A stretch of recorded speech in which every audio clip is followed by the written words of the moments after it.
ওং নমঃ শিবায়। আরু ভ্যালি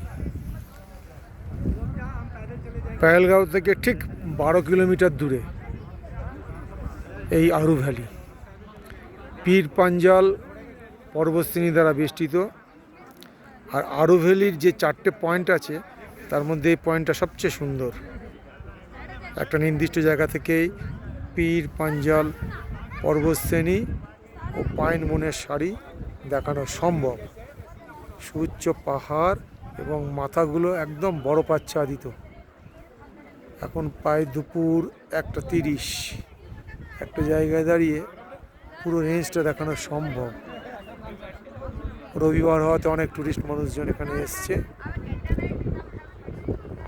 যে 4টে পয়েন্টের মধ্যে আরু ভ্যালির এই যে পয়েন্টটা সবচেয়ে সুন্দর, সেখানে ছবি নেওয়া হচ্ছে।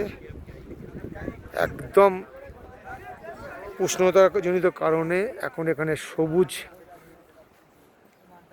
ঘাসে ঢাকা। শীতকালে এই অঞ্চলটাই বরফে ঢেকে যায়, তখন স্কিইং ও শীতকালীন যেসব খেলাধুলা তা এখানে করা হয়।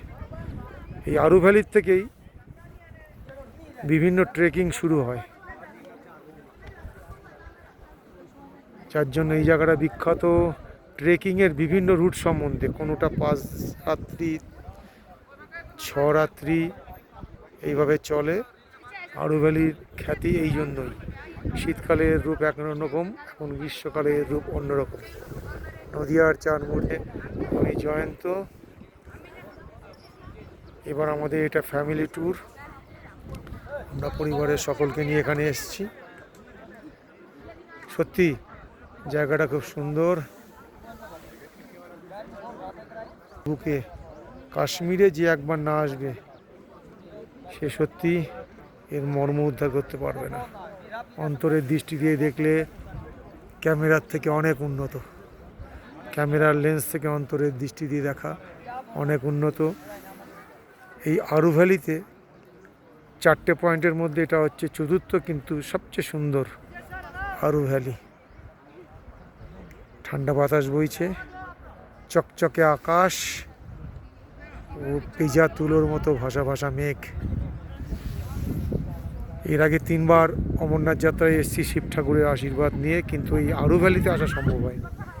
এবার আমাদের টার্গেটে ছিল এই আরু ভ্যালি, বেতাব ভ্যালি। আরু ভ্যালিতে কিন্তু একবারও আসেনি, এবার আসা সম্ভব। ওং শিব শম্ভু, ওং শিব শম্ভু, ওং শিব শম্ভু। আবার হয়তো একদিন আসবো এই আরু ভ্যালিতে। নদিয়ার চারমূর্তির পক্ষে, নদিয়ার চারমূর্তি ইউটিউব চ্যানেলের পক্ষে আমি জয়ন্ত। সকলকে প্রণাম।